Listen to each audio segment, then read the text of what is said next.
Buenas tardes a todos. Muchas gracias por acompañarnos esta tarde en la segunda jornada de la segunda sesión que tenemos de esta novela histórica dedicada a Roma, la antigua Roma. Y hoy estoy acompañada por dos grandes de la literatura. La verdad es que es todo un honor. Creo que soy la envidia no solo de Zaragoza, sino de toda España, el tener a estos dos grandes a mi lado, que nos van a hablar de dos mujeres fascinantes en la historia. Primero va a hablar José Luis Corral, así que voy a presentároslo un poco, creo que no hace mucha falta. Él, pues, además de catedrático de Historia Medieval, es escritor de novela histórica y lo hace francamente bien. Podemos decir que es el referente de novela histórica en nuestro país, sin duda, y aquí tenemos otro del que hablaremos, ¿no? Tiene 26 novelas, y no estoy contando mal, además tiene 35 ensayos, además otras tantas publicaciones, que son muchísimas, yo me pierdo contándolas. Y ahora nos va a hablar de una mujer, como digo, que fue impresionante, Zenobia de Palmira. Ella se autoproclamó reina de Egipto, nos lo va a contar, y llegó incluso a acuñar una moneda con su cara y su nombre. Pero creo que lo mejor es que sea él el que hable de esta mujer que dejó tan poca huella y fue, sin embargo, tan ejemplarizante, ¿no? Ella. José Luis. Muchas gracias, María. Bueno, buenas tardes. Gracias de nuevo por venir, por estar en esta segunda sesión de las jornadas. Y antes que el maestro Calvo Pollato hable de Hipatia, yo hablaré de Zenobia de Palmira. Y lo hacemos por orden cronológico. Zenobia de Palmira vivió en el siglo III, Hipatia es un siglo y medio posterior. Esta es la imagen de Zenobia de Palmira, una imagen que es una recreación historicista de un pintor alemán llamado Herbert Schwalb, que la pintó en el año 1888 y se conserva en el Museo de Adelaida, en Australia. La recreación de Zenobia en esta pintura, obviamente, es una recreación idealizada. Lo mismo que las ruinas no, en este caso las construcciones que se ven al fondo, en el paisaje del cuadro, que corresponden a esta ciudad en el desierto de Siria que gobernó Zenobia. Yo escribí la novela voy a hablar sobre todo de la novela, más que de la figura histórica de Zenobia, de la cual se conoce poquísimo, voy a hablar de mi novela. Y en mi novela hay un inicio realmente que me gusta contarlo, lo he contado en alguna ocasión, porque la novela se me ocurrió, a los escritores se les ocurren las novelas por situaciones muy diversas, se me ocurrió cuando en el mes de octubre del año 2007 visité, acompañado de José Calvo Pollato, visitamos Siria. Evidentemente todavía no había estallado esa tremenda guerra que ha dejado Siria en una situación realmente penosa. Visitamos buena parte del país y estuvimos instalados en un hotel que estaba justo en el centro de las ruinas de Palmira. Un hotel de una sola planta, muy bonito, y teníamos el privilegio de salir a la puerta del hotel y ver las ruinas de esta ciudad del desierto, que es una ciudad realmente de leyenda. Allí se me ocurrió escribir la novela cuando, justo antes de cenar, en un atardecer que ahora veremos realmente prodigioso, pensé que aquella ciudad del desierto, que aquella mujer de la cual yo como historiador, como estudiante de historia en su momento, había oído hablar pues muy poquito, prácticamente casi nada, simplemente el nombre y poco más, podía tener una intrahistoria digna de ser contada. Se me ocurrió escribir la novela y le pregunté a Pepe, Zenobia fue reina de este lugar, se enfrentó al Imperio Romano, se independizó del imperio, creó su propio imperio que llegaba desde el Éufrates hasta Asia Central, hasta Turquía, hasta Anatolia, hasta la actual Ankara, e incluso Egipto también fue parte de ese imperio. Fíjense, ¿vas a escribir sobre esta mujer? Me dijo, no, escribe tú.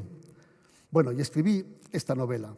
Aquella noche, por cierto, le dije a Pepe, a mí me apetece muchísimo madrugar un poquito y ver el amanecer en Palmira. Nos levantamos a las 5 de la mañana, paseamos por las ruinas impresionantes, les aseguro que es una de las experiencias más fascinantes de mi vida, los dos solos. En broma he dicho alguna vez que no le pedí matrimonio porque estaba casado, que si no, porque era realmente espectacular ver cómo comenzó en la oscuridad de aquella noche absolutamente del desierto, estrellada, no había ni una nube, evidentemente, empezó a salir el sol y cambió el paisaje de una forma mágica.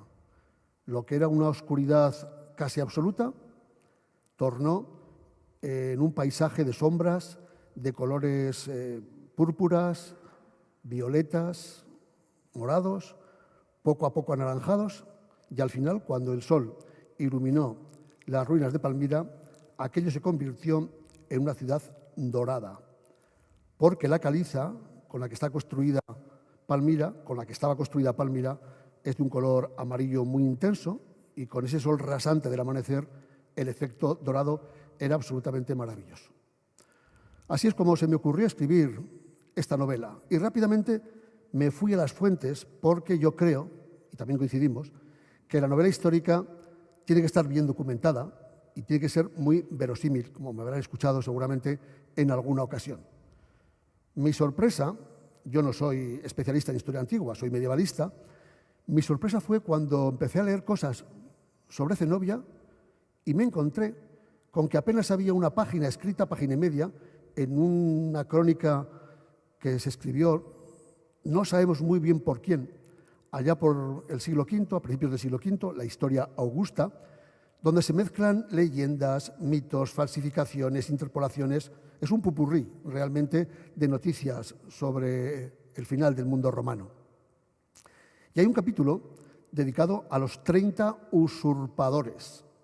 Recuerden ustedes que en la llamada anarquía militar en el siglo III en Roma, ayer, magníficamente, Romana y Maica Guaroz nos explicaron la ciudad de Zaragoza, pero en la época de apogeo del Imperio Romano, en la segunda mitad del siglo I, cuando el Imperio Romano estaba alcanzando su máxima extensión, su máxima expansión, con Vespasiano, con Tito, con Nerva y sobre todo con Trajano, ¿no? Pero en el siglo III hay una cantidad de pronunciamientos militares. Un general que gobierna una pequeña provincia con 1 o 2 legiones da un golpe de Estado y se proclama emperador y acuña una moneda con el nombre de imperator. Pero no gobierna el imperio, gobierna una pequeña provincia del imperio gracias a su poder directo sobre 1 o como mucho 2 legiones. Bueno, pues en esa historia augusta, ese capítulo de los 30 usurpadores recogía una serie de generales, algunos de ellos son prácticamente desconocidos en la historia general de Roma, y solo había una mujer. Esa mujer era Zenobia, Zenobia de Palmira, una mujer extraordinaria. Estamos en un mundo de hombres, estamos en un mundo en el cual, como vimos ayer, la mujer aristócrata, la matrona, la que forma parte de la clase dirigente, la clase alta de la sociedad, se ocupa de la casa, de la familia, tiene que ser honrada y parecerlo,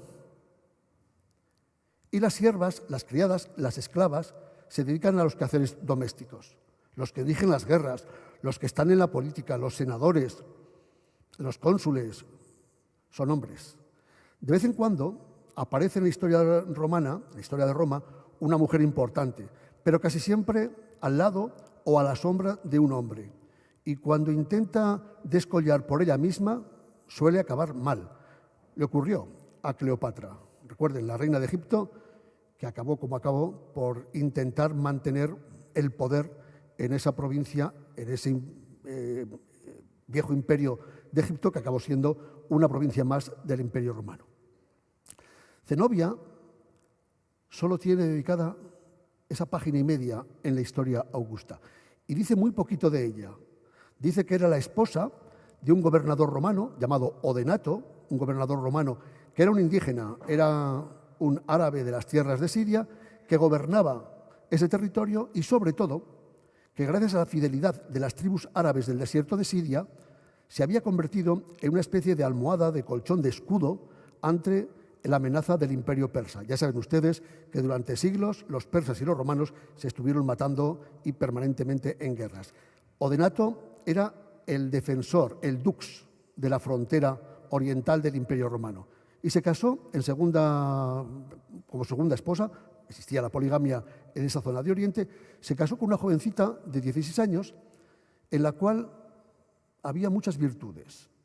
Tenemos una ligerísima, brevísima descripción de cómo era físicamente. Obviamente nos dicen que era bellísima, la mujer más bella del mundo, que tenía la piel ligeramente oscura.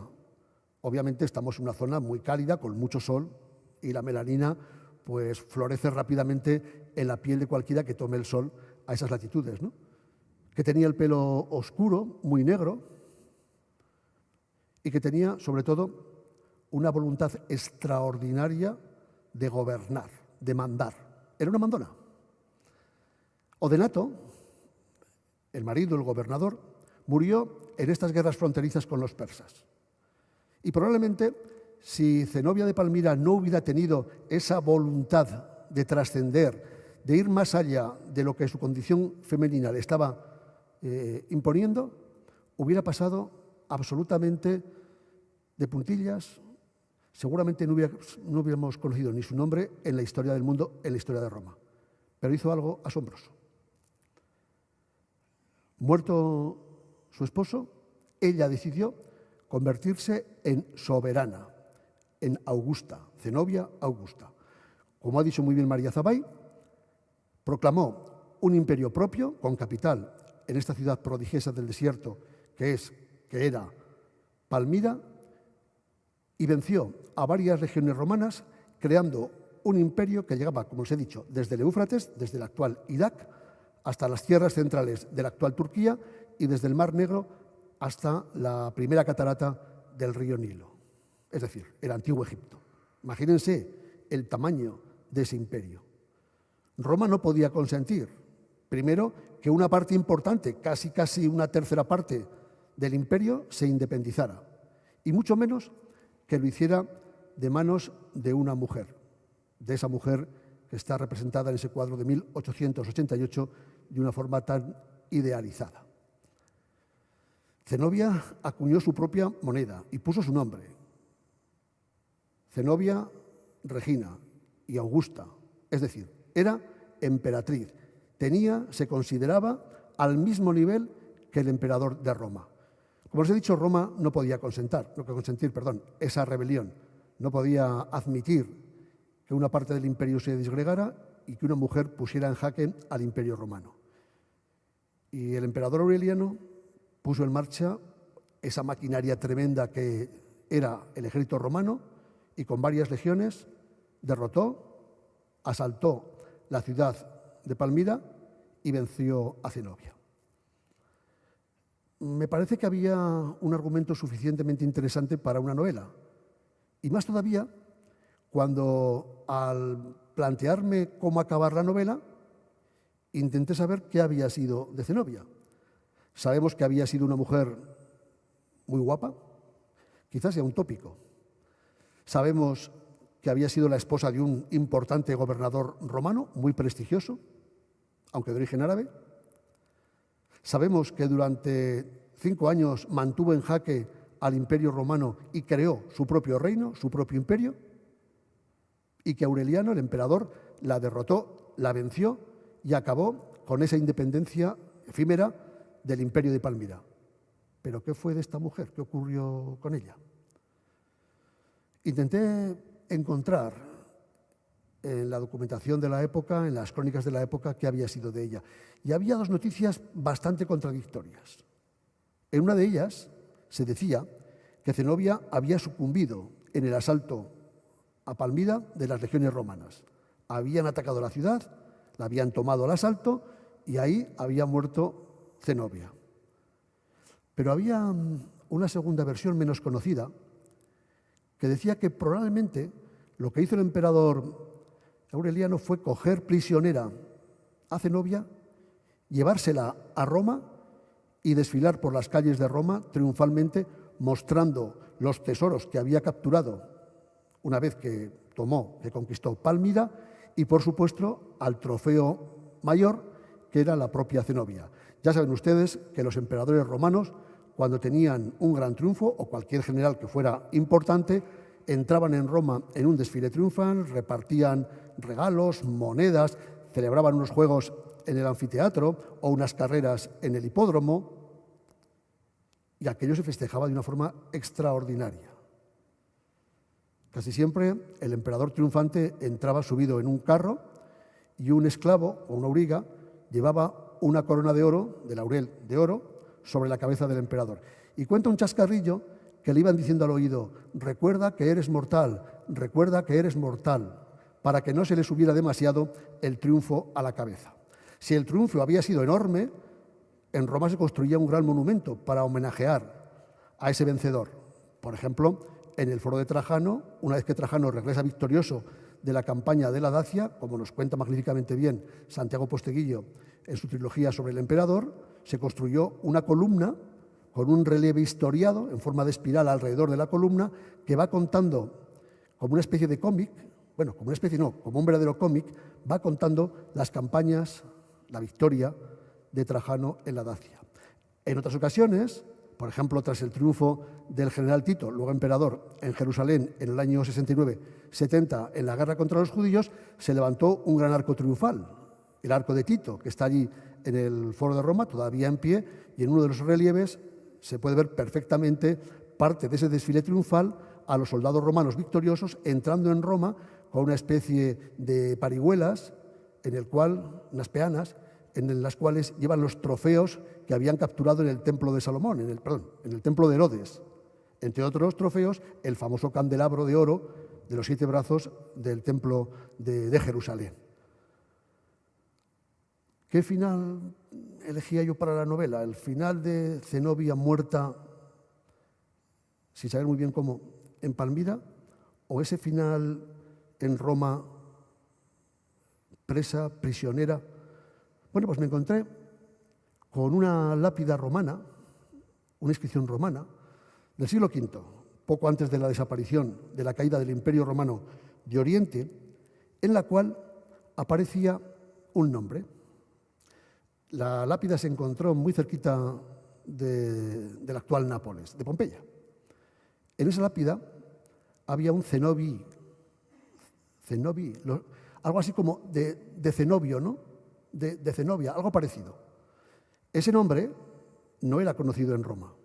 Nadie se llamaba así en Roma a fines del siglo III, en el siglo IV y a principios del siglo V. Se me ocurrió pensar que es el nombre parte del nombre de un varón. Que ese varón, que lleva el nombre de Zenobia, de la familia de Zenobia, podía ser un hijo, un nieto, un bisnieto quizá, de la reina Zenobia, que había llegado viva a Roma, y me inventé una historia para terminar la novela, que si quieren saber de qué va, como dice Pepe Calvo muchas veces, la lean, ¿no? Me parecía más interesante y más verosímil que el emperador Aureliano, una vez vencida la ciudad, sometida la ciudad y derrotada Zenobia, se la llevara a Roma. Los romanos eran, desde un punto de vista del efectismo, muy dados a marcar sus victorias, sus triunfos, con grandes señales iconográficas. Si ustedes van, no sé, a Madrid, por la carretera, al pasar por Medinaceli, levantan la vista y allá, en lo alto de la ciudad antigua de Medinaceli, verán un arco triunfal, el arco de Medinaceli, que les sonará mucho, ¿verdad? Ese arco no indica nada desde un punto de vista práctico. Está ya en lo alto de un cerro amesetado, en la pequeña ciudad de Ocilis, la actual Medinaceli. Es que no tiene ninguna practicidad ese arco. Lo que está indicando es el triunfo de Roma, el poder de Roma, el prestigio de Roma, la grandeza de Roma en el corazón de Celtiberia, en el corazón de un territorio al cual Roma le costó muchísimo tiempo conquistar. Otras señales que denotan esa grandeza de Roma, el acueducto de Segovia, ¿no? Recuerden, no hace falta semejante construcción para llevar agua a una ciudad, no sería muy grande Segovia, en la época romana, pero Roma quería demostrar de esa manera su poder, que era capaz de todo. Yo pensé que un emperador como Aureliano tendría que manifestar su triunfo, y qué mejor manera que llevar a Roma, entrar en Roma en un desfile triunfal, seguramente sobre una carroza, y mostrar a la plebe de Roma, que estaba deseosa de aclamar la victoria de su emperador, a esa mujer que había estado a punto de conseguir la independencia de una tercera parte del Imperio Romano. En la novela yo imaginé algunas otras cosas. En la novela María hay unos personajes que tienen un apellido árabe que es Zabai. Es casualidad, ¿eh? La familia de los Inzabai, árabes, eran los padres, la familia, los ascendentes familiares de esta mujer, ¿no? Una mujer que no solamente tuvo ganas de gobernar, se empeñó en gobernar un imperio en contra de Roma, sino que quiso trascender algo importantísimo, que es evidentemente esencial en cualquier monarquía, como era el Imperio Romano, quiso trascender y a su hijo, se llamaba Babalato, que era muy pequeñito, era muy jovencito, lo asoció al trono. Lo cual quiere decir que en lo que estaba pensando realmente Zenobia no era solamente en convertirse ella en la señora, en la reina de un imperio, de un nuevo imperio. Estaba pensando en convertir su imperio en una verdadera dinastía, la dinastía de los Zabai, la dinastía de Zenobia. No pudo ser. La aventura de Zenobia acabó mal, pero yo creo que en la aventura de Zenobia tiene mucho que ver la propia ciudad de Palmira. Palmira, como os he dicho, es una ciudad que atrapa las ruinas, el desierto, la grandiosidad de los paisajes de ese desierto de Siria en la transición ya hacia Mesopotamia, es realmente extraordinaria.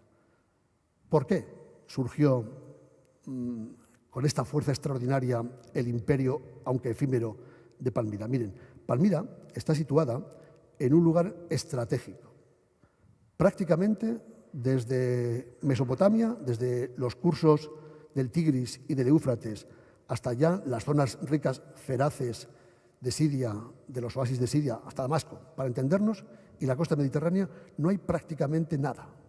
Es un desierto vacío, de muchos miles de kilómetros cuadrados, pero en el centro de ese desierto, en el lugar donde parece que está colocado casi por el destino o por la divinidad, allí aparece un oasis extraordinario. Y los palmirenos, desde tiempos anteriores incluso a la llegada de Roma, supieron aprovechar muy bien las aguas de ese oasis, de una forma extraordinaria. Seguramente ustedes también conocen la ciudad de Petra, en Jordania.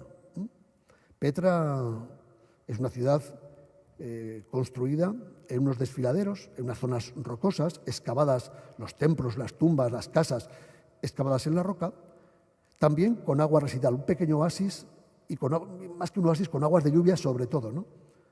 Bueno, el uso que hicieron los palmireños del agua es totalmente distinto al uso que hicieron los habitantes de Petra, los nabateos. Petra se acabó, se agotó, la ciudad se despobló por el uso abusivo del agua. En Petra había piscinas enormes, baños, fuentes, un derroche de agua extraordinario. Y los recursos hídricos de esa zona, también desértica, no eran ni mucho menos suficientes para mantener ese gasto de agua. En Palmira no.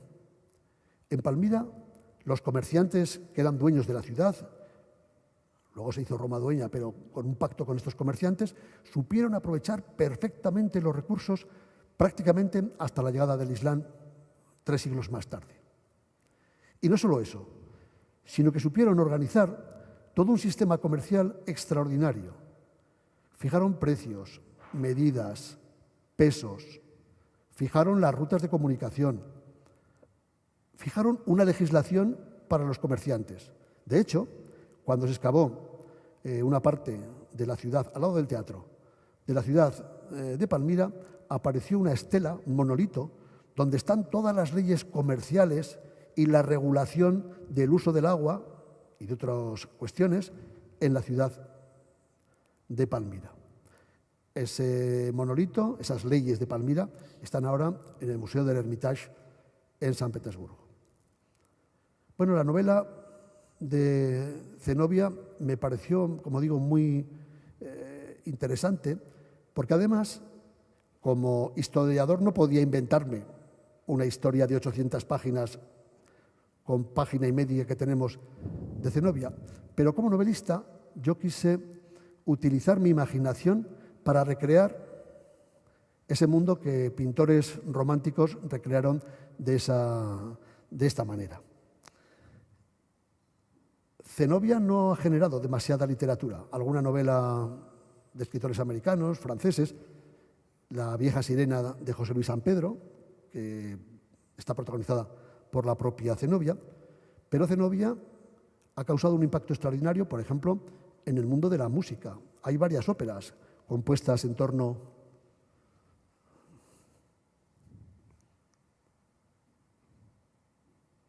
a ver si me deja esto pasar, en torno a Zenobia. Acabo rápidamente con unas imágenes para que se ubiquen el espacio físico y, en este caso, político de la novela. Fíjense, este es un mapa del Imperio Romano en la época de Zenobia. Aquí tenemos en verde parte de Britania, la Galia, que estaba en manos de uno de estos usurpadores, el resto del imperio en rojo, y ese es el reino de Zenobia, el reino de Palmira. Fíjense, la mitad de Turquía prácticamente, Siria, Líbano, Israel, Jordania, todo Egipto. Una amenaza extraordinaria y además una de las tierras más ricas, más productivas del Imperio Romano. Esta es la columnata de Palmira.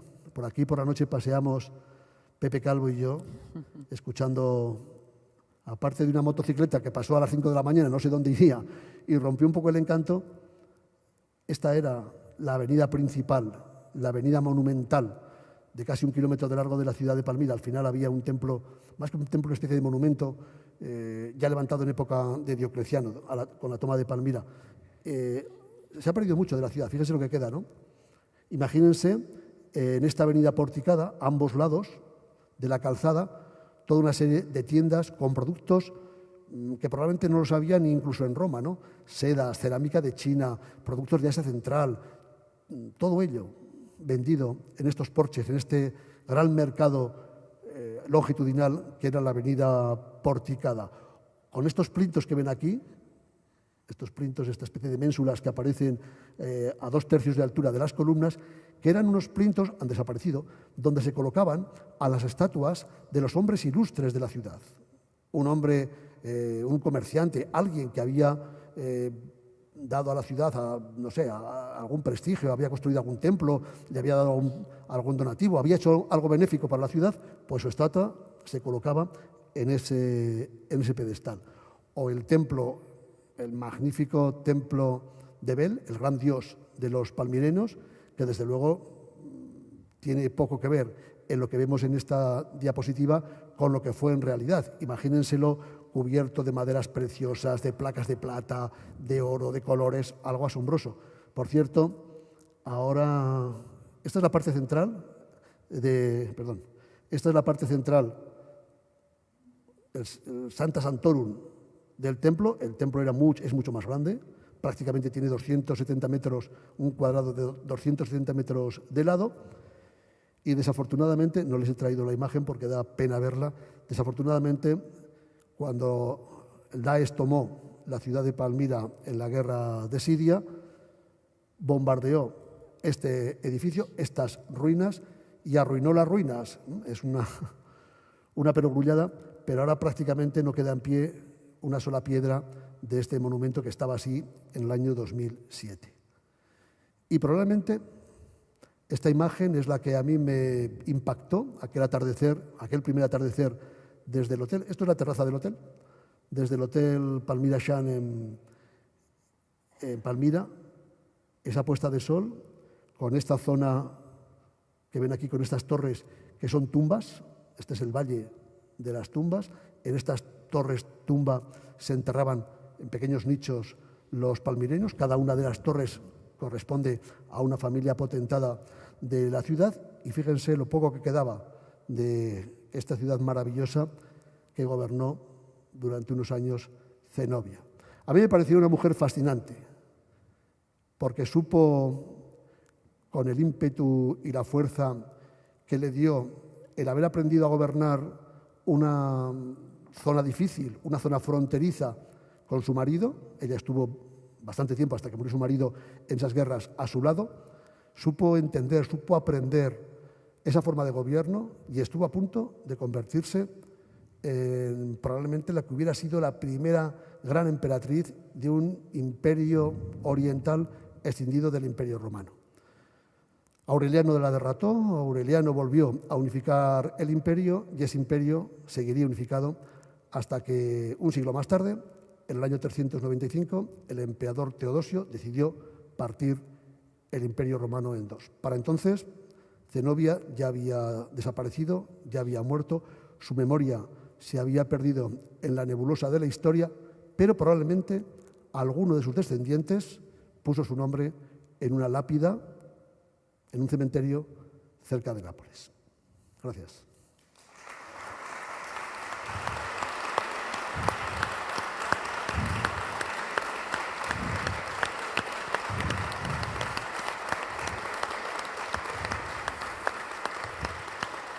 Qué gusto escucharle, ¿verdad? Después vamos a tener la gran oportunidad de que hablen los dos. Les voy a hacer preguntas y ya les adelanto a todos que también podrán preguntar ustedes. Así que vayan pensando aquello sobre lo que quieren preguntarle a los dos. Y de esta mujer fascinante, como dice él, que era tan bella como inteligente, estratega, conquistadora, y que fue capaz de atreverse a conquistar, ¿no?, o hacerse con una parte del Imperio Romano, esa tercera parte del Imperio Romano, aprovechando el momento tan complicado que estaban teniendo en Roma.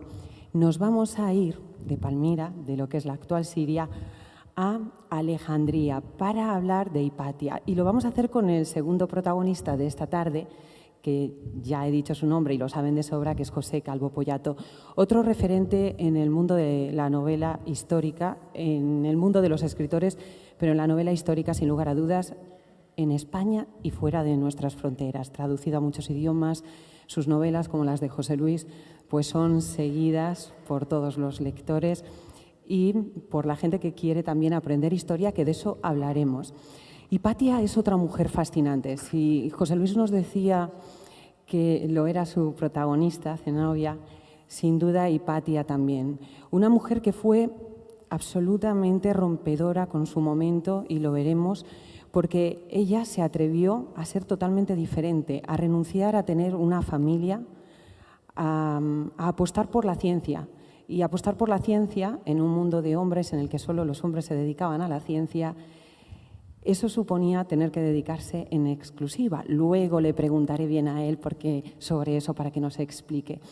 Una mujer que, como digo, quiso ahondar en la ciencia, en muchas otras materias, tremendamente inteligente y también muy, muy guapa. Estamos hablando de dos mujeres que hicieron historia por su inteligencia y por su belleza. Así que yo voy a dejar a José Calvo Pollato, que también atesora muchísimos libros. Ustedes se van a reír con lo que yo les voy a decir, pero les juro que es cierto. Yo les pregunto a los dos, por favor, decidme los libros, porque es que, aunque me he leído muchos vuestros y aunque sé gran parte de vuestra vida y miro y remiro, es muy complicado. Publicáis tanto, tantísimo, que una se pierde. Y los dos dicen, no sé exactamente. O sea, fíjense ustedes hasta qué punto estos dos hombres son creadores, ¿no? Pues tiene más o menos 50 libros publicados y yo creo que lo mejor es dejarle a él que nos descubra, a este historiador y también profesor, catedrático de historia y, por supuesto, escritor de novela histórica, que nos cuente de Hipatia, ¿no? Bueno, me van a permitir que yo empiece agradeciendo al Ayuntamiento de Zaragoza el organizar estas jornadas, a la Caja Rural por acogernos, a José Luis Corral por las palabras que tiene siempre muy amables sobre mi persona y a María Sabay por lo que acaba de decir y, como no, a ustedes por acompañarnos. Ha dicho José Luis que siempre hay una razón por la que se escribe una novela. La historia es muy amplia y, por lo tanto, la cantidad de personajes o de acontecimientos es tal que quienes escribimos novela histórica tenemos mucho donde elegir. Y hay un momento en que el escritor tiene que tomar una decisión de escoger un determinado tema. Y siempre, repito, hay una razón que explica por qué se escoge ese tema. Yo hace ya muchos años, 12, decidí escribir una novela sobre Hipatia de Alejandría. La novela es El sueño de Hipatia y lo que me han pedido es que hable de ella.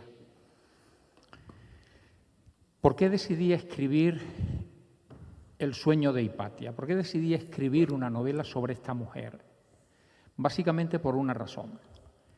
Porque en el tiempo que le tocó vivir, la intolerancia se estaba apoderando de un mundo que no voy a decir que hubiese sido tolerante anteriormente, pero que la intolerancia estaba ganando muchísimo terreno y probablemente al que pensaba de manera distinta o al que era diferente se le condenaba.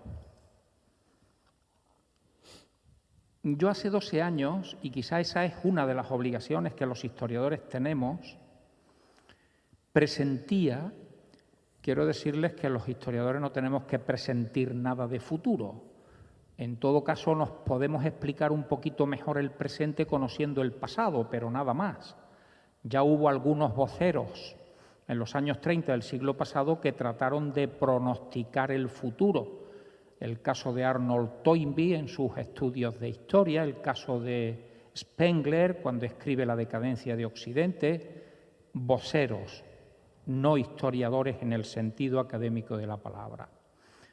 Pero yo intuía que estábamos entrando en un mundo donde la intolerancia, que había llevado a un desastre como la Segunda Guerra Mundial, cuando los nazis desarrollan un proceso de intolerancia verdaderamente abominable, o donde después Stalin, que tanto monta tanto, unos como otros, desarrolla también un proceso de intolerancia con los gulags, etcétera, etcétera, que se están produciendo en la Unión Soviética. Tengo que decirles que no me equivoqué mucho. Nuestro mundo, en esta docena de años, lo que apenas se vislumbraba en 2009, ha ido cobrando cuerpo. Y a mí personalmente me preocupa mucho en nuestra sociedad. Y cuando digo nuestra sociedad me estoy refiriendo a España. Estamos entrando en una dinámica de intolerancia en que el que piensa de manera diferente no es el adversario, no es el amigo que piensa de otra forma. Yo recuerdo los años de juventud en la facultad donde pensábamos de manera completamente distinta unos a otros y éramos amigos.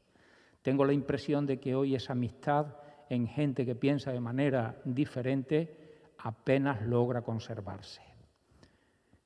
Por lo tanto, yo quise escribir con una mujer como protagonista que vivió en un tiempo donde la intolerancia crecía a ser un alegato contra la intolerancia. Que por mucho que nos parezca que hemos superado determinadas cosas, el ser humano es el único que tropieza una vez detrás de otra en la misma piedra. Y repetimos la historia una y otra vez sin que seamos capaces de sacar consecuencias de lo que han vivido nuestros mayores, de lo que han vivido nuestros antepasados. ¿Cómo concebí yo el sueño de Hipatia? Pues quise concebirlo desde una doble perspectiva. Una, el tiempo que le tocó vivir. De Hipatia sabemos muy poco. Pasa lo mismo que con Zenobia. Probablemente en un par de folios, en 3, se puede dejar escrito todo lo que sabemos de Hipatia de Alejandría. Pero el tiempo que le tocó vivir es un tiempo enormemente atractivo, y ese tiempo fue entre probablemente el 355 y el 415. Hay quien opina que desde el 370 al 415, es decir, no tenemos clara la fecha de su nacimiento. O fue el 355 o fue el 370. Sí sabemos que muere en el 415. Yo tenía que elegir entre el 355 y el 370 a la hora de escribir la novela. Y como había dudas, sí me podía permitir la libertad de escoger una de las dos fechas. Me interesaba mucho más el 370 que el 355. Bueno, pues en ese tiempo han ocurrido, desde el punto de vista religioso, cosas que estaban transformando por completo el mundo. Fíjense, en el año 313, inmediatamente después de que Constantino venciese a Magencio en la batalla del Puente Milvio, Constantino publica el Edicto de Milán. Edicto que ha sido, yo creo que, inadecuadamente interpretado en alguna ocasión. Alguien ha pensado que con el Edicto de Milán la religión cristiana se convierte poco menos que la religión del imperio, y no es así. Lo que el Edicto de Milán pone de manifiesto es que la religión cristiana, que ha sido perseguida con anterioridad, básicamente porque suponía un problema muy grave para la estructura socioeconómica del imperio. Piensen que Diocleciano, que en mi opinión es uno de los grandes emperadores romanos, ha tenido una fama malísima porque Diocleciano decreta la última gran persecución contra los cristianos en el 303, 304, a comienzos del siglo IV. Es decir, en los inicios de ese siglo en el que nace Hipatia, la religión cristiana deja de ser perseguida, deja de ser considerada un obstáculo para lo que era la estructura socioeconómica del Imperio Romano. Pero no es la religión oficial del Imperio Romano. Conforme va avanzando esa centuria, el siglo IV, se van produciendo cambios. Y en el 385 Teodosio publica el Edicto de Tesalónica. Ahora sí se convierte la religión cristiana en la religión oficial del imperio, lo que suponía que cualquier otra religión que había tenido cabida en el imperio, muchos de ustedes conocen el Panteón de Roma, y el Panteón era el sitio donde se le daba culto a todos los dioses del imperio, ahora ya la religión cristiana es la religión oficial y las que no son la religión cristiana son religiones perseguidas. Fíjense cómo ha cambiado por completo el panorama. De comenzar en el siglo IV siendo una religión todavía perseguida, ya me he referido a la persecución de Diocleciano, a convertirse en la religión oficial del imperio y por lo tanto las demás religiones que hay en el imperio, el mitraísmo, la religión clásica, la que nos ha contado la mitología heredada de los griegos, etcétera, empiezan a ser perseguidas. ¿Cómo es el cristianismo de ese momento? A mí me interesaba mucho manifestarlo en la novela. Pues no se había definido todavía lo que era el dogma de una manera estricta, se va a hacer a lo largo del siglo IV, ni tampoco lo que se denominó el canon. Todos ustedes han oído hablar del Concilio de Nicea. En ese concilio se establece lo que se llama el credo, donde están las verdades que hay que creer. Creo en Dios Padre, etcétera, etcétera, hasta que termina. Ahí se establecen principios teológicos fundamentales que van a definir el cristianismo, que hasta entonces no estaba tan claramente definido. Habían aparecido numerosísimas herejías que interpretaban determinadas cuestiones de una manera particular, unos en un sentido, otros en otro. Y ese credo de Nicea establece por primera vez un corpus teológico que es el que se va a considerar oficial para la religión cristiana. Y el canon, es decir, ¿cuáles son los textos que reflejan la palabra de Dios? Tanto en el Antiguo Testamento, la Biblia del Antiguo Testamento, como el Nuevo Testamento. Pero sabemos que en el siglo IV estaban circulando numerosísimos evangelios y no todos coincidían en decir lo mismo. Esos evangelios hablaban de la vida de Jesús y de la doctrina de Jesús, pero a veces tenían puntos de vista distintos. Ocurría lo mismo que con ese corpus que el Concilio de Nicea ha dejado ya establecido, ha dejado ya codificado. Será en 2 concilios, ya en el tiempo de Hipatia, a finales del siglo IV, el Concilio de Hipona y el Concilio de Cartago, donde se establezca cuáles son los evangelios que reflejan verazmente la vida de Jesús y la doctrina de Jesús. Y es entonces cuando se decide que el Evangelio de Mateo, el Evangelio de Lucas, el Evangelio de Marcos, los 3 canónicos y el Evangelio de San Juan constituyen los 4 evangelios que reflejan fielmente esos 2 elementos. Todos los demás tienen que desaparecer. Y hubo una destrucción sistemática de todos esos textos que planteaban cuestiones distintas.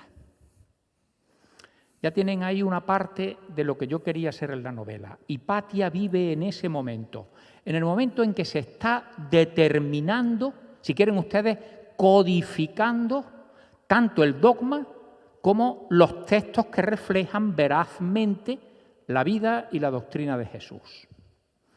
Y esto en confrontación con el mundo existente hasta aquel momento. El cristianismo, ya se lo he dicho, ha ganado muchísimo terreno, mientras que esto que se llamó luego las religiones paganas, las religiones del mundo clásico, han ido perdiendo ese terreno.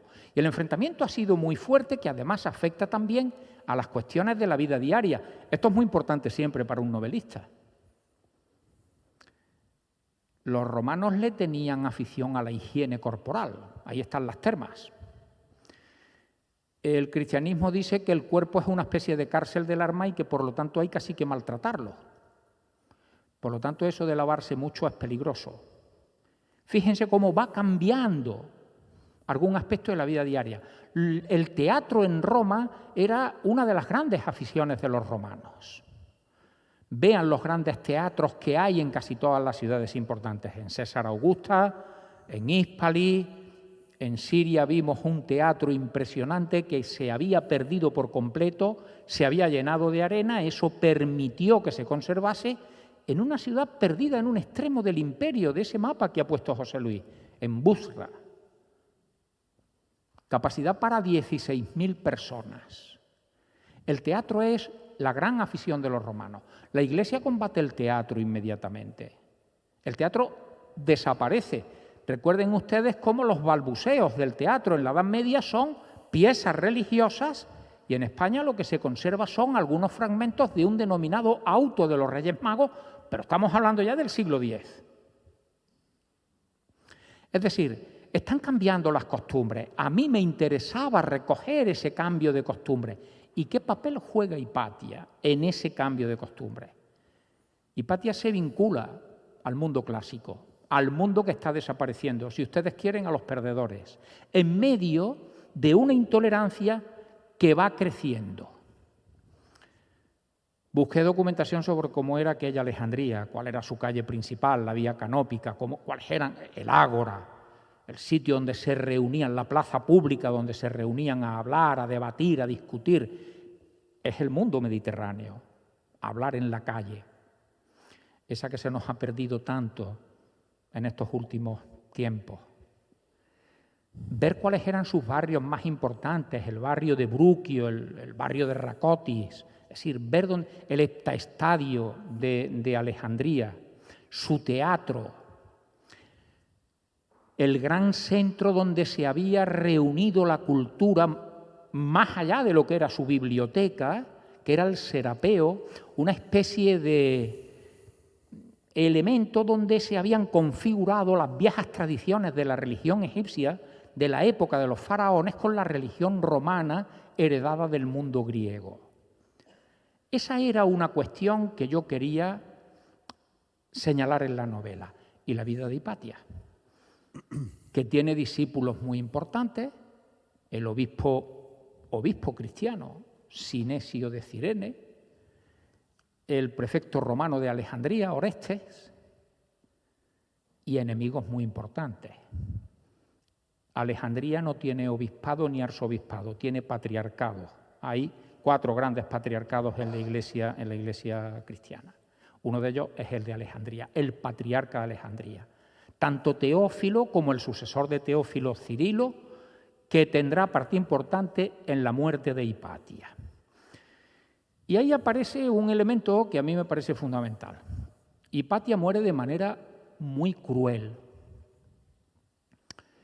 Yo describí la muerte, está descrita en El sueño de Hipatia, y les voy a contar una pequeña anécdota. Me llegó una carta sin remite a mi dirección, no, a mi pueblo. A mí en mi pueblo me conoce casi todo el mundo porque fui su alcalde, para bien o para mal. Simplemente había puesto a aquella señora, porque era una mujer, José Calvo Pollato Cabra. Claro, la carta llegó a mi casa. Cuando yo abrí la carta y leí, la carta más o menos venía a decir: yo he sido una lectora de sus obras. Me parece que usted, siendo tan inteligente, no debería haber escrito las 4 páginas que van de la página tal a la página cual. Las he arrancado del libro y le prometo que no volveré a leer nada más que usted escriba. Bueno, en fin, cuando mi mujer leyó aquello, dice: sí, son duras, tal. Y a los pocos días le dice a una vecina: he leído la novela de tu marido y para dormir he tenido que tomar Orfidal. Yo ya dije, bueno, he metido las patas hasta el final, ¿no? Bueno, son 4 páginas duras, muy duras, porque muy dura fue la muerte de Hipatia. Unos parabolanos, que eran una especie de frailes que se encargaban de los enterramientos y que estaban a las órdenes del patriarca, de Cirilo, le dieron muerte de una forma horrible. Esa es una parte de la novela. Pero yo quería traer la novela al siglo XX, por aquello de la intolerancia que me preocupaba y que además había dado lugar en el siglo XX a una de las mayores catástrofes que ha tenido la humanidad, 80 millones de muertos probablemente, quizá más, 80 millones de muertos que provoca la Segunda Guerra Mundial, ¿no? Y ahí arranqué de un acontecimiento que es el hallazgo, de forma casual, fortuita, de una serie de libros, de códices, donde miren ustedes por dónde. Los historiadores sospechaban que había habido otros evangelios, más allá de los 4 que establecen el canon, que definitivamente lo deja ya recogido el Concilio de Trento. Pero no se sabía qué decían esos evangelios, no se sabía cuál era su contenido. Y a finales del año 1945, unos campesinos egipcios van, no sé cómo voy de tiempo, muy mal, van a recoger sabaj. El sabaj es ese limo muy fertilizante que las avenidas del Nilo, cuando se desborda como consecuencia de las lluvias que ha habido en el trópico, ese limo se acumula en determinadas zonas del curso del río y los campesinos egipcios van allí a recogerlo. Eso se llama sabaj. Bueno, pues unos campesinos egipcios recogiendo, cargando una carreta, unos animales de ese sabaj, tropezaron con una urna de cerámica. Dudaron muchos, esto no se lo inventa el novelista, pasó. Dudaron mucho si abrirla. Temían que dentro hubiera un jinn, es decir, un espíritu, un duende. Terminaron abriéndola pensando también que podía haber un tesoro. Se llevaron una profunda decepción. Había libros viejos. Y decidieron que, como estaban muy secos, eran un magnífico combustible para la cocina de su casa. Hasta que el imán del pueblo, esto ocurría en Xenoboskion, se enteró de lo que estaba pasando y no sabemos cuántos códices se encontraron. Sabemos que se salvaron 13. Hoy 12 de ellos pueden verse en el Museo Copto del Cairo. Uno logró salir de contrabando, de extranjis, logró salir de Egipto y hoy se encuentra en la biblioteca de la Universidad de la Fundación Jung, en la Universidad de Ginebra. ¿Qué decían esos evangelios?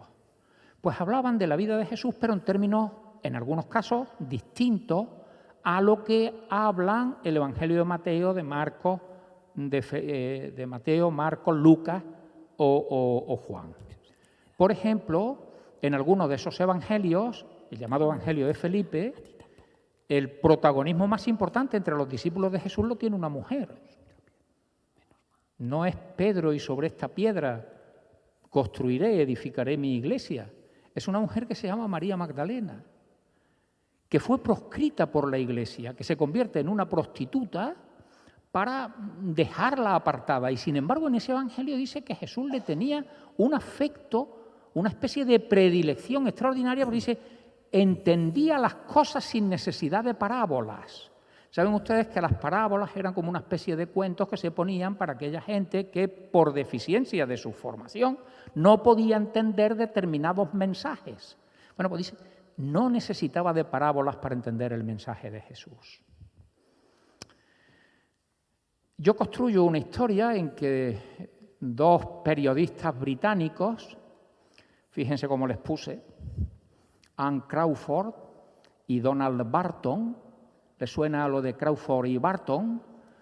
Acuden a un club, ya saben lo que son los clubs británicos, un club que yo denominé el Club Isabela, que no existió nunca, como no existía ni Anne Crawford ni Donald Barton, y van con un profesor de la Universidad de Oxford cuando se han enterado de que han aparecido esos textos para ver qué es lo que hay. Están financiados pues, por otra institución, la Theological School of Westmoreland, que tampoco existió nunca, que es la que pone el dinero para que ellos puedan viajar al Egipto de la época. Por cierto, el Egipto de la época está gobernado por el rey Farouk, que era un corrupto de libros. Ya conocen ustedes la famosa anécdota de le gustaba mucho jugar a las cartas y está jugando con otro jugador. Ese jugador tiene un full al póker y él tiene un trío de reyes, había perdido. Y el rey Farouk le dijo, no, he ganado porque yo tengo un póker, ahí hay 3 reyes y aquí está el cuarto. Bueno, alguna anécdota de estas yo recojo en ese momento, los grandes hoteles para occidentales que hay en el Cairo, en aquel momento, algunas de las vicisitudes, y puedo conectar que en esas apariciones de textos, Hipatia dejó un mensaje escrito, pura invención del novelista, en las guardas de uno de los libros. Y ese mensaje es un alegato de tolerancia, que buena falta nos hace. Por lo tanto, construía una novela con 2 momentos históricos muy diferentes. Uno, ese momento en que el mundo romano se está hundiendo, finales del siglo IV, comienzos del siglo V, y otro, el siglo XX, después de que esos campesinos egipcios, esto sí es cierto, encontrasen en Nag Hammadi, es la localidad con nombre musulmán, esos no sabemos cuántos códices, pero de los cuales se han conservado 13 y 12, como les digo, pueden verse en el museo del Cairo. De por medio, la vida de Hipatia es hija de Teón. Teón es un gran astrónomo, un gran matemático, astrólogo. En aquella época la astrología tiene carácter de ciencia. La tuvo, ese carácter de ciencia académica, hasta el siglo XVI. Era una disciplina que se estudiaba en las universidades, no la astrología, la influencia de los astros en la vida de las personas, ¿no? Me interesaba mucho construir ese mundo, ese ambiente en que el panorama del mundo antiguo estaba cambiando con ribetes de intolerancia tan graves como los que se encuentran, fíjense la fecha, No sé si alguien ha reparado, esos códices se encuentran en diciembre de 1945. 6 meses antes ha terminado la guerra, que ha supuesto un gesto de intolerancia tan terrible que costó la vida de tantos millones de personas. Siempre hay un propósito cuando se decide escribir una novela, y ese fue el propósito que yo tuve al escribir El sueño de Hipatia. Muchas gracias.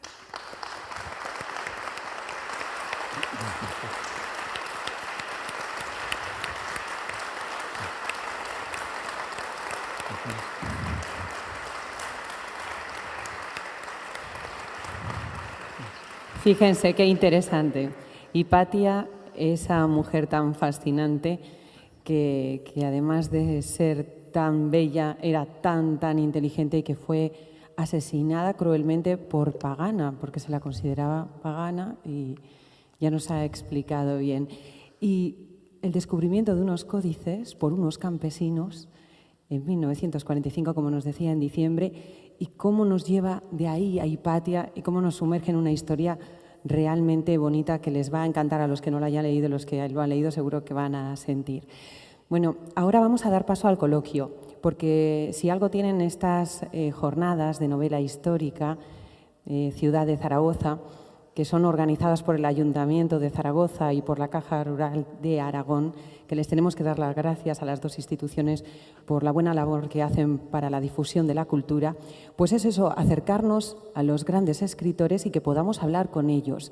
Yo voy a preguntarles cosas, pero sin duda les invito a todos ustedes también a que si tienen alguna pregunta, levanten la mano y les pasaremos el micrófono con muchísimo gusto para poder resolverles esas dudas que puedan tener dirigidas a cualquiera de los dos autores. La primera pregunta la voy a dirigir a los dos y comenzáis en el orden que queráis porque para los dos aplica.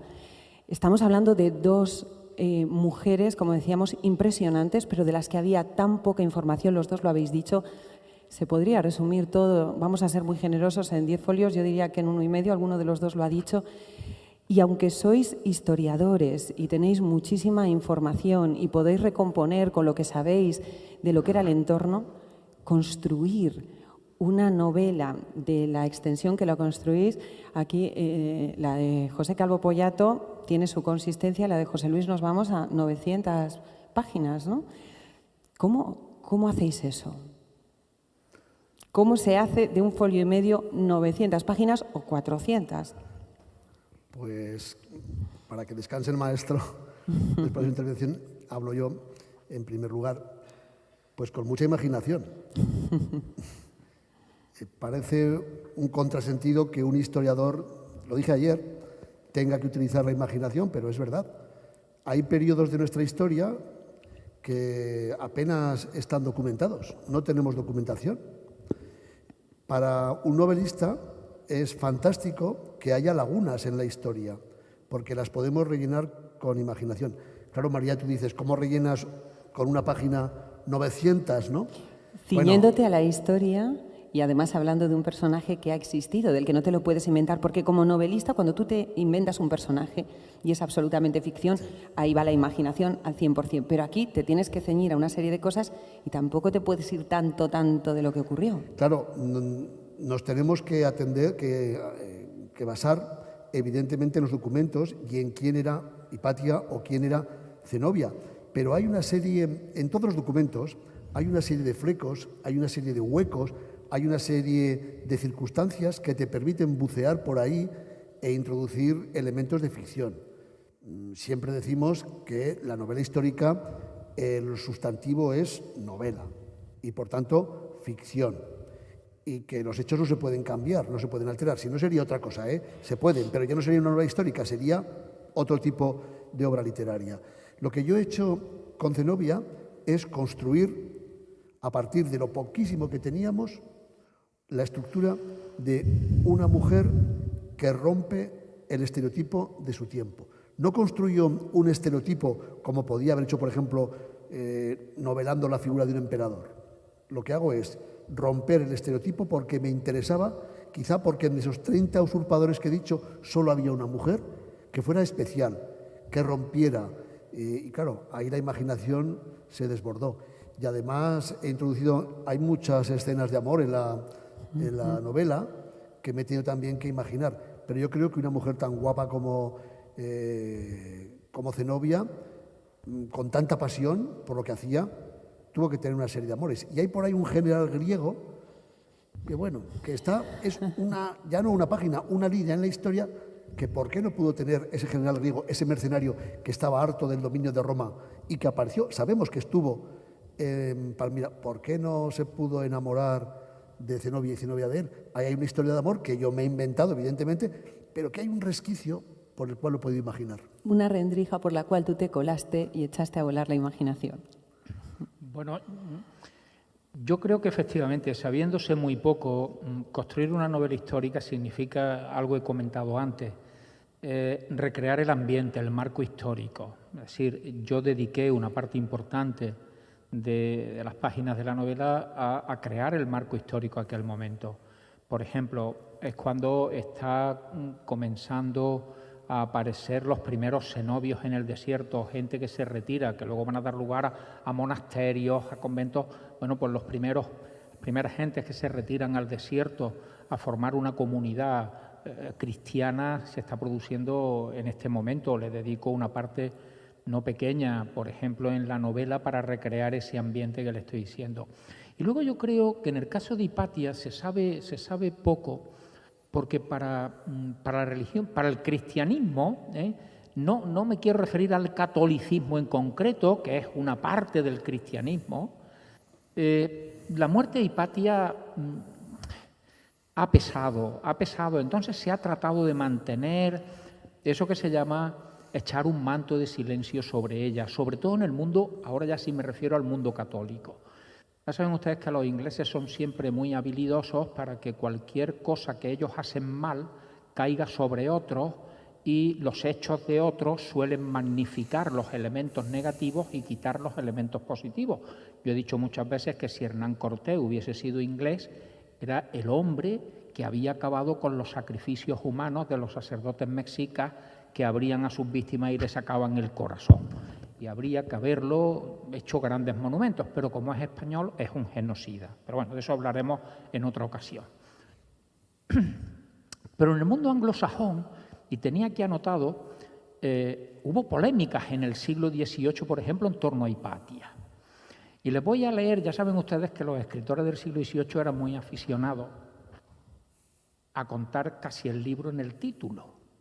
Hoy le ponemos 2 o 3 palabras: la prisionera de Roma, el sueño de Hipatia. 4 palabras con un artículo, una preposición, 2 nombres. Fíjense lo que escribe un autor inglés vinculado al anglicanismo, que se llamaba John Toland. Escribió un opúsculo que se llamaba Hipatia, o la historia de la más bella, más virtuosa, más sabia, que fue despedazada por el clero de Alejandría para satisfacer el orgullo y la crueldad de su arzobispo, comúnmente conocido como San Cirilo. Ya pueden ustedes imaginarse por dónde va la cosa, por ser el título. Y a Toland le contesta otro inglés de religión católica, que se llama Thomas Lewis, Historia de Hipatia, una desvergonzadísima maestra de Alejandría en defensa de San Cirilo y el clero de Alejandría contra las acusaciones del señor Toland. Es decir, en otros ambientes culturales fuera de lo que es el marco estrictamente católico, sí hubo un mayor conocimiento. Bueno, pues es que me he apuntado los títulos porque son muy largos para saberlos de memoria, claro. Uno bucea en estos, como ha dicho antes José Luis, uno puede documentarse. ¿Qué dijo Toland de Hipatia? ¿Cómo le respondió Luis a Toland sobre Hipatia? Y siempre hay un detalle, un elemento, un resquicio, una esquina que el novelista trata de aprovechar. José, Esa es. quizá es el cristianismo la razón, pero me gustaría que lo explicaras tú, por la cual Hipatia no ha trascendido en la historia como debería haberlo hecho. Una mujer fascinante, decía, que se dedicó a la ciencia, era astróloga, fue absolutamente diferente, rompió todos los cánones y dejó en ese momento una huella que tendría que haber perdurado en el tiempo y, sin embargo, esa muerte que se ha silenciado y un personaje que probablemente a la gran mayoría de la población no le suena. Si les decimos Hipatia, digan, ¿quién es? ¿Por qué eso? ¿Por el cristianismo? Yo creo, he comentado antes que para el cristianismo la muerte de Hipatia supuso un acto de vergüenza, es decir, conforme va pasando el tiempo se dan cuenta de que lo que ha ocurrido. Y es que Hipatia era un poco, en mi opinión, la antítesis de lo que el cristianismo estaba propugnando para la mujer en aquel momento. Yo supongo que en Aragón se dice lo mismo que en mi tierra, que en Andalucía, en la casa y con la pata rota, la mujer. Hipatia era todo lo contrario. Era culta. Su padre se encargó de darle una cultura extraordinaria, una magnífica profesora. Y además se mantuvo soltera. Cuando, en fin, uno de los fines de la mujer era contraer matrimonio, un buen partido, un buen matrimonio. Hipatia se mantiene soltera, tiene dinero de familia. Teón era un hombre acomodado, adinerado, que puede mantener Hipatia. Por cierto, que una periodista, hace ya muchos años, cuando estaba yo promocionando el libro del sueño de Hipatia, cuando le dije que quedó soltera siempre, rompiendo el esquema de tener que casarse, ser ama de casa. Claro, porque aquello se tenía que ver francamente mal. Hasta no hace mucho alguien estaba soltero y decías, ¿qué le pasa? ¿Por qué está soltero? ¿Que nadie le quiere? Entonces no me lo puedo ni imaginar. Bueno, pero ella rompe por completo ese esquema, y esta periodista, que era lo que estaba diciendo, cuando le dije que fue soltera, dice, o sea que murió virgen, y yo le dije, no, soltera. No, nada que ver. Pero bueno, es algo que yo creo que, siendo esa antítesis de la mujer que quiere construir el cristianismo en ese momento, Hipatia se opone. Lo mismo probablemente que la María Magdalena, que aparece como discípula predilecta, y la mujer que está más cercana a Jesús, incluso por encima de los hombres, también estorbaba.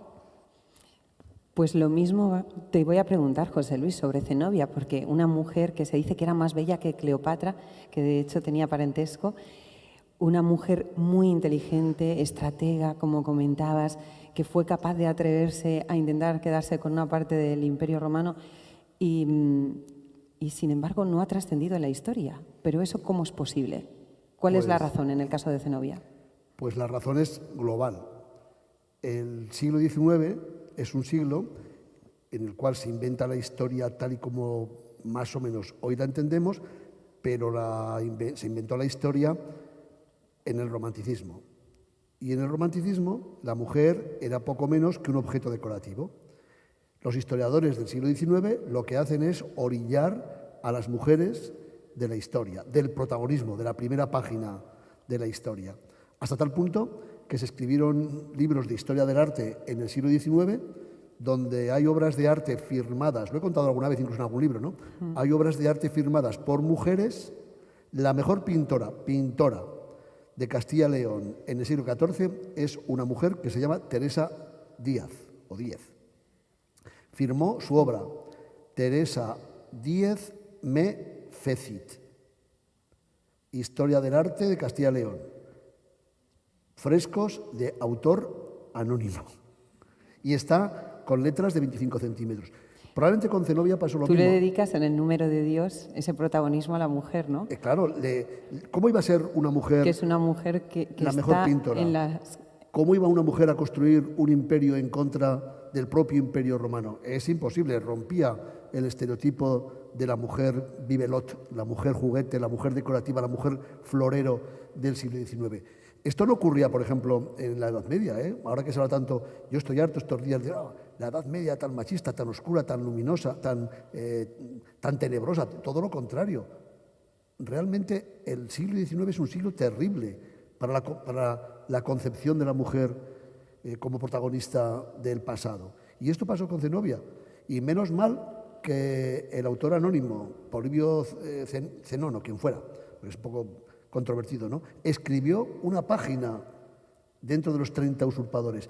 Pero qué importante tuvo que ser Zenobia para que le dedicaran una página en un libro de 500 páginas en la historia de Roma, ¿no? Bueno, pues eso ha ocurrido muchas veces. Zenobia, a diferencia de Hipatia, sí que se casó, enviudó, tenía un bebé recién nacido, apenas tenía 1 año cuando ya se quedó viuda y tuvo que, bueno, como regente, pero no regente, porque directamente dijo aquí voy a tomar posesión yo de esto en serio. ¿Cómo le pudo afectar a su vida amorosa, sobre la que tú has elucubrado, pero sin duda en aquel momento una mujer que estaba adoptando el rol de un hombre, que era el de conquistadora? ¿Pudo sentir el rechazo masculino o la admiración? Bueno, no lo sé. Yo me imagino a Zenobia, como he dicho antes, con ganas de trascender más allá de su propia persona. De ahí la asociación al trono de su hijo pequeñito, Babalato, el nombre se las trae. Bueno, la gente ha puesto nombres evidentemente en función de la moda de la época, ¿no? Lo asoció al trono. Ella tenía esa sensación de asentar, de crear, de fundar una dinastía, hasta tal punto que buscó en un pasado remoto unos orígenes para legitimar su poder y los encontró nada más y nada menos que en Cleopatra. Y Zenobia se hizo, no lo era, pero se hizo descendiente de Cleopatra, hasta tal punto que justificó su dominio efímero durante 4 años, casi 5 años, sobre Egipto, diciendo, es que yo soy la descendiente de Cleopatra. Roma usurpó el poder deponiendo a Cleopatra, que era la reina legítima en el sentido clásico de la palabra, ¿no?, de Egipto, y yo, descendiente de Cleopatra, lo que hago es recuperar un trono y hacerme reina que me pertenece. Eso causó una convulsión en Roma monumental, porque no estaban acostumbrados a que una mujer hiciera esas cosas. Las mujeres en Roma, como he dicho antes, desde Livia, Julia Donna, que ha escrito Posteguillo, estaban siempre ahí, pero en segunda fila, como detrás del emperador, detrás de los poderosos. Pero esta es que estuvo en primera línea. Claro, eso para Roma fue una convulsión tremenda. José, ahondando un poco más en esto, que ya lo has dicho por encima, pero decíamos, Hipatia fue una mujer que quiso dedicarse a la ciencia y renunciar a la familia, pero ¿crees que eso se podía hacer con convicción en aquel momento? ¿Se podía hacer con convicción en aquel momento? ¿Crees que realmente lo pudo hacer? No estamos dentro de ella, no la conocimos, no podemos saberlo, pero conociendo cómo era la realidad un poco de aquel momento, pudo sentir un gran rechazo también. Ahora, yo creo que conforme va creciendo el nuevo modelo de sociedad donde la Iglesia tiene un papel muy importante, no quiero decir con esto que la Iglesia en ese momento haya asumido todo el poder, el emperador sigue teniendo un poder extraordinario, pero a partir de un momento determinado hay un pulso entre el poder espiritual y el poder temporal que desembocará en la Edad Media, en la guerra de las investiduras, si está por encima el emperador, si está por encima el Papa, como representante de ese poder espiritual, representante de ese poder temporal.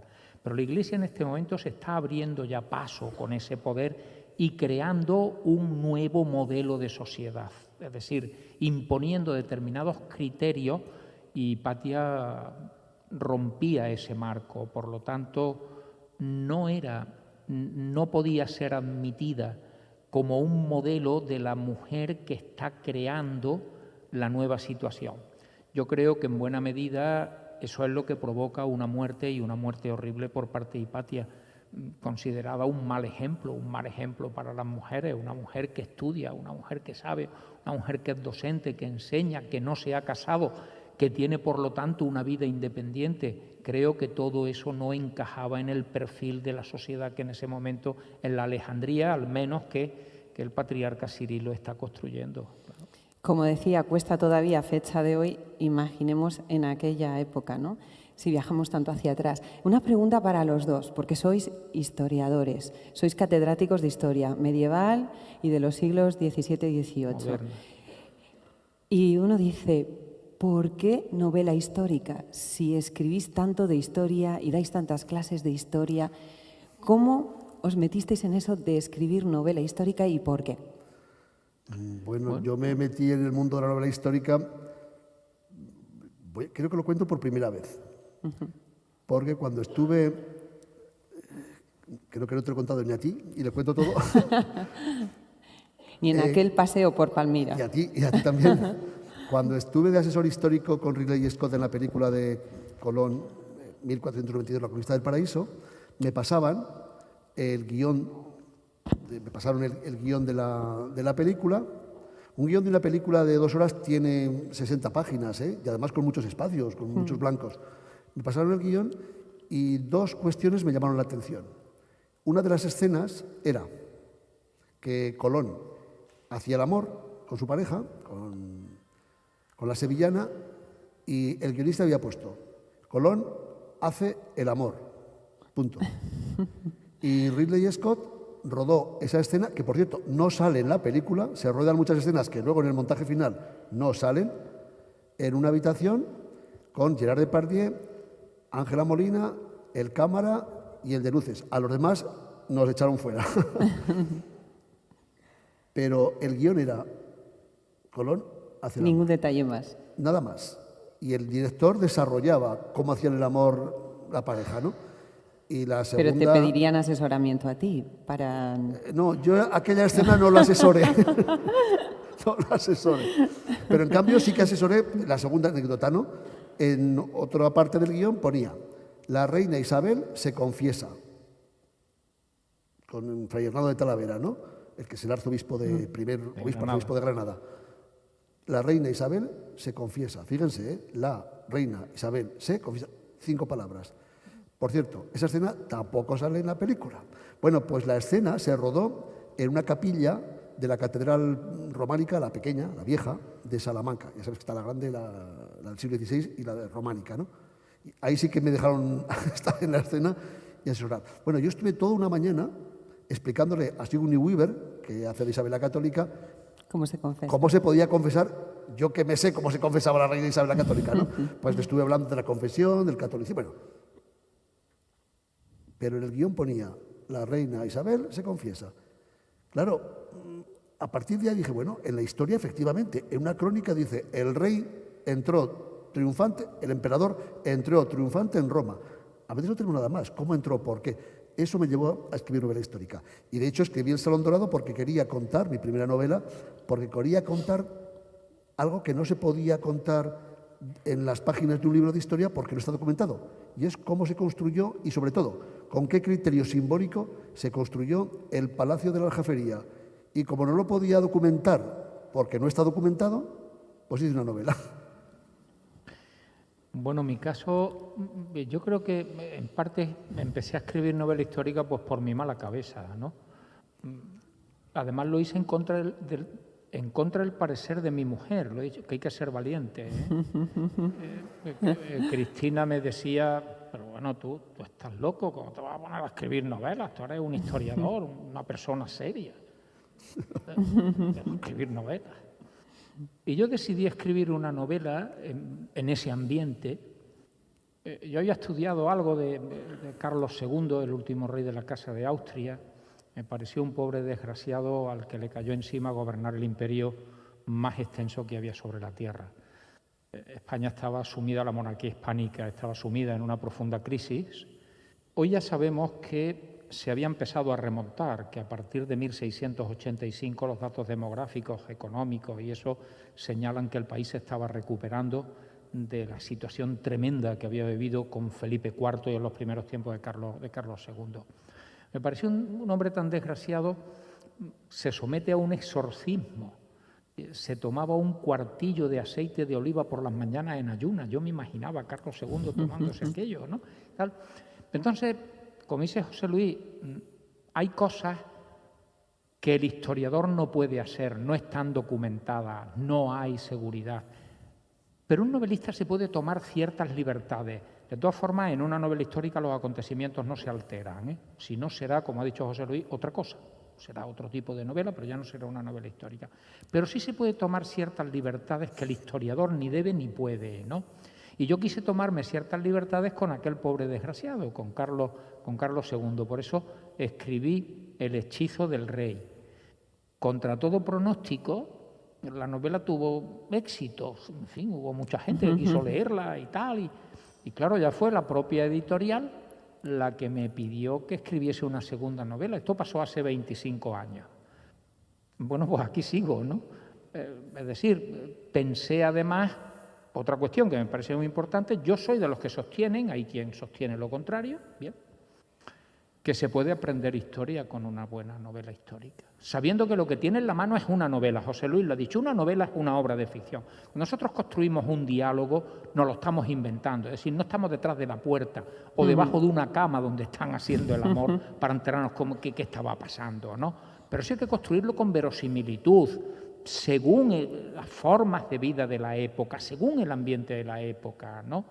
Yo creo que en ese sentido, con una novela se puede aprender. Y luego los historiadores pues no hemos hecho bien el trabajo de poner al alcance del público en general las obras de historia, que son muy importantes para que la ciencia avance.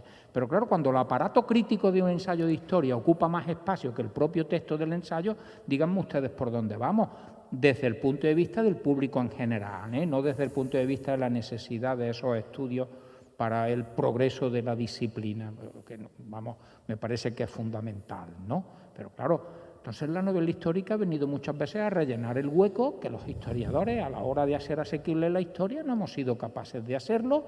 Y claro, si además de aprender un poco de historia me estoy divirtiendo, pues qué bien, ¿no? Pregunta para los dos. ¿Qué os resulta más fácil? Digo más fácil porque más difícil no resulta difícil ninguna de las dos cosas, con lo cual, ¿qué os resulta más fácil? ¿Escribir en primera persona o en tercera? No me he enterado de la pregunta, María. Escribir es que se oye, aquí se oye muy... Retírate un poco el micrófono. ¿Escribir en primera persona o en tercera? Ah, vale. Escribir en primera persona. Bueno, hay varias técnicas, ¿no? Yo he escrito varias novelas en primera persona, un personaje inventado o no inventado, que escribe su vida o sobre su tiempo. Y es más, he hecho un ejercicio, en la última, hago propaganda, de que está por aquí mi editor, Javier Lafuente. En mi última novela, La reina olvidada, sobre Petronila, yo me he metido en la cabeza he intentado meterme en la cabeza de una mujer, Petronila, una reina del siglo XII, y está escrita desde la perspectiva de Petronila en primera persona.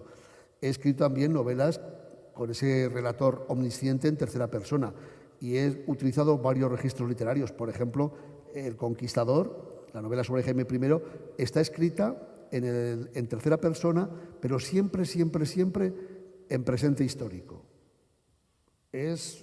Fue para mí un ejercicio tremendo de tensión, porque yo quería llevar el siglo XIII y llevar a Jaime I a la actualidad. Que quien leyera la novela se metiera en el personaje y en su tiempo.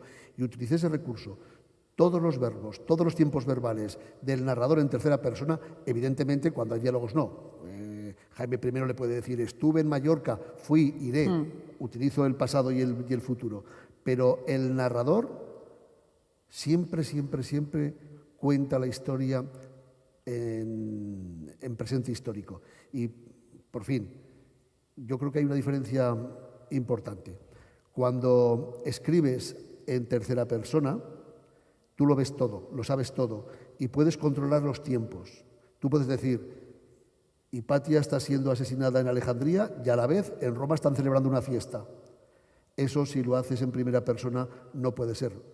Pero en cambio gana mucha fuerza con la personalidad del protagonista. Evidentemente, ¿no? Yo creo que cada novela o cada historia requiere de un registro y el novelista tiene que elegir. A mí me gusta escribir en primera persona y también me gusta escribir en tercera persona. Y no sé, quizá tal y como quiero contar la historia, y una vez que decido contar una historia, decido cómo la voy a narrar.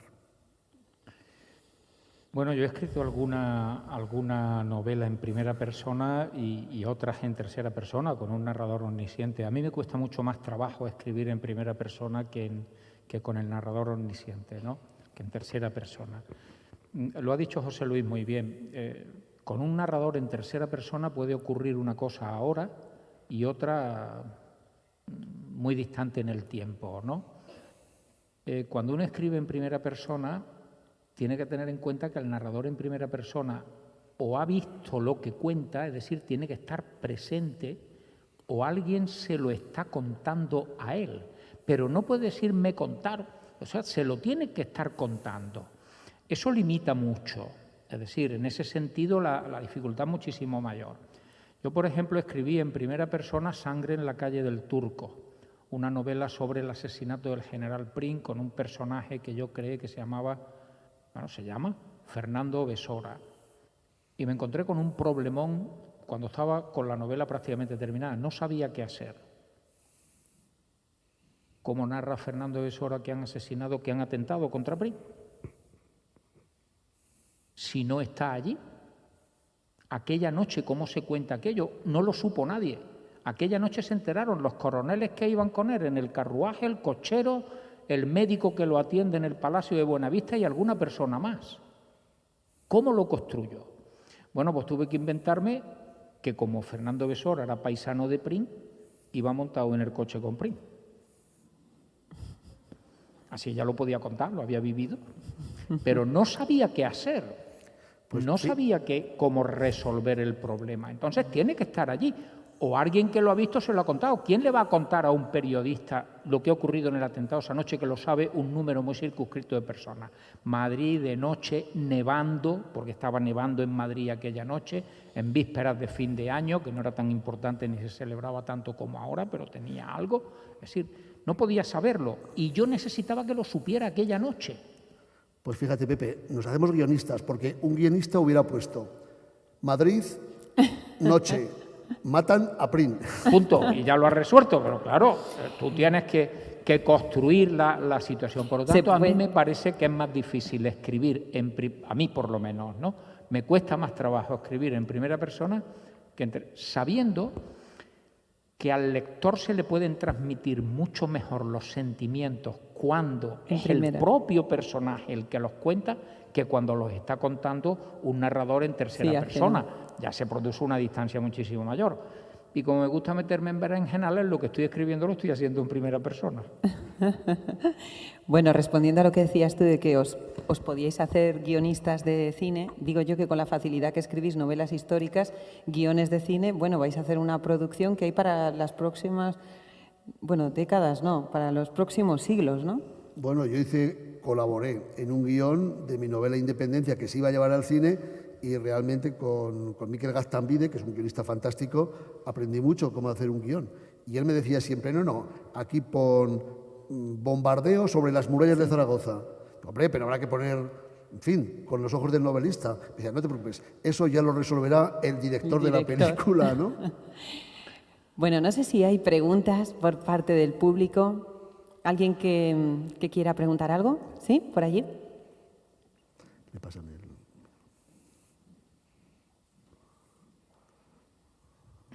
Hola, buenas tardes. Gracias por la presentación que han hecho.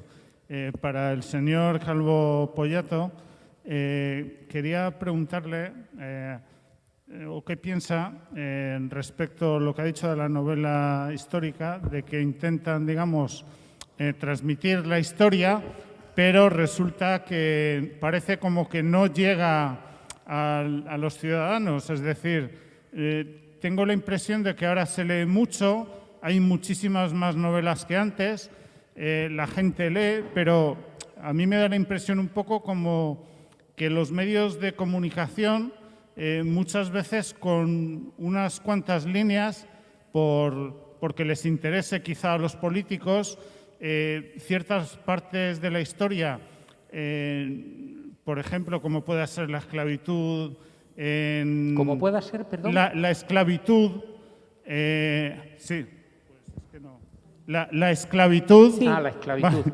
En Sudamérica, que fue abolida aquí por la reina Isabel, y demás cosas parecidas, que parece que nosotros seamos los malísimos. Mucha parte de la sociedad aquí lo acepta encima y parece ser que, bueno, que es un poco una decadencia, ¿no?, del gran país que fuimos, con nuestras luces y nuestras sombras. Gracias. ¿Y qué es que, perdone, pero no lo digo bien? ¿Qué me Bueno, preguntaba? no, se lo digo. Me refiero que ahora se lee mucho más que antes, la gente yo creo que sabe más, pero da la sensación de que al final la historia no nos llega como ha sido en realidad. Y entonces muchas veces aquí en España tenemos un sentimiento de la historia por mucha gente como que es muy negativa. Y entonces Lo que le pregunto es qué piensa usted al respecto y cuáles pueden ser las causas. Vale, muchas gracias. Perdone que no le oyera antes, pero era que me costaba trabajo. Mire, voy a tratar de ser muy breve. Ayer por la tarde terminaba una reseña de un libro que se llama Historia de un triunfo, la Armada Española en el siglo XVIII. Me habían pedido la reseña y la he hecho. Y creo que es un libro que se debe leer. Es muy caro, ¿eh? Creo que valía 48 euros o una cosa así, está muy bien encuadernado y tal. Y le voy a poner el ejemplo de lo que señala. A nosotros nos han escrito la historia, eso que se llama ahora los hispanistas, una buena parte de nuestra historia. Mire, lo dijo Elvira Rocabarea hace tiempo, que desde que el padre Mariana, en 1592, creo recordar que es 1500, si no es 1592, es 1591, vamos, escribió su Historia General de España, una Historia General de España que no podía llegar más que hasta final del siglo XVI. No hay un historiador español que escriba otra Historia General de España hasta 1865, es decir, casi 3 siglos después en que se publica la Historia General de España de don Modesto Lafuente. En esos casi 300 años, los franceses y los ingleses escribieron nuestra historia. Entonces escribieron la historia desde la perspectiva de ellos, que no es desde la perspectiva nuestra. Nosotros hemos sido el país de la Inquisición, hemos sido el país de los intolerantes, hemos sido el país de los genocidas, desde la perspectiva de muchos de esos que nos escribieron la historia a lo largo de los siglos XVII, XVIII y buena parte del XIX, ¿no? Hombre, nuestra historia tiene sombras, ya lo creo, como todas las historias, pero tiene momentos extraordinariamente brillantes. Para mí el problema radica en que los españoles, muchos, hemos asumido esa tesis de esa historia que nos escribieron y no hemos sido capaces no ya de negar lo que es evidente, que eso no se puede hacer. Es decir, las cosas que se hicieron mal hechas están. Pero, hombre, pongamos en valor las cosas que se hicieron bien. Yo antes me refería al caso de Cortés, ¿no? Y decía, sí hubiese sido y tal. Bueno, pues concluyo ahora. Ese libro nos señala que el siglo XVIII, la Armada Española en el siglo XVIII es la historia de un triunfo. La Armada Española arma, permítanme la redundancia, 5.000 cañones, sus fragatas y sus navíos de línea, que van a perder en Trafalgar, que José Luis escribió una novela espléndida sobre esa batalla, y estamos mediatizados porque a principios de la centuria se pierde Gibraltar, la flota anglo-holandesa se apodera de Gibraltar, España no pudo recuperarlo, ninguno de los 3 intentos que realizó para recuperar Gibraltar, y a finales o si quieren a principios del siglo XIX se produce la grave derrota de Trafalgar, como si nada más hubiese ocurrido. Miren, ¿han oído ustedes hablar del almirante Luis de Córdoba? Levante la mano. Luis de Córdoba es un almirante español que apresa una flota de 40 barcos ingleses, se los lleva al puerto de Cádiz, que llevan pertrechos para la guerra de Estados Unidos, que llevan muchos miles de hombres a bordo, que llevan mucho dinero para pagar a esas tropas. La bolsa de Londres se tambaleó. Bueno, pues, ¿saben ustedes que Nelson perdió una batalla frente al general Gutiérrez de Otero cuando intentó invadir Canarias? Es más conocido ya la que le dio Blas de Leso al almirante Vernon en la defensa de Cartagena de Indias, probablemente la mayor derrota naval de los británicos de la que no han querido hablar nunca. Nosotros tampoco. Claro, claro, ese es el problema. Y yo creo que no es cuestión de que neguemos los momentos difíciles y negros de nuestra historia, que ahí están y debemos asumirlos. Pero también creo que tenemos que poner en valor los momentos brillantes de nuestra historia. Vamos, a mí no me cabe la menor duda. Yo me indignaba tanto cuando oía decir la primera vuelta al mundo de Magallanes. Mire usted que Magallanes no dio la primera vuelta al mundo, que la dio Elcano. Por eso escribí La Ruta Infinita. Siempre hay una razón. Bueno, lo siento, me dicen que se ha terminado el tiempo. Yo lo siento en el alma. Ha sido un placer estar aquí con todos ustedes. Ayer Espero una que pregunta. hayan disfrutado escuchando a José Luis Corral y a José Calvo Pollato sobre sus personajes, sobre ellos como escritores y sobre su visión. De nuevo, darle las gracias a ustedes y, por supuesto, al Ayuntamiento de Zaragoza y a la Caja Rural de Aragón, que organizan estas jornadas y que impulsan la cultura. Y fíjense, estamos en esta sede tan impresionante de la Caja Rural de Aragón. Gracias y espero que sigan disfrutando con las jornadas y con los libros de nuestros escritores.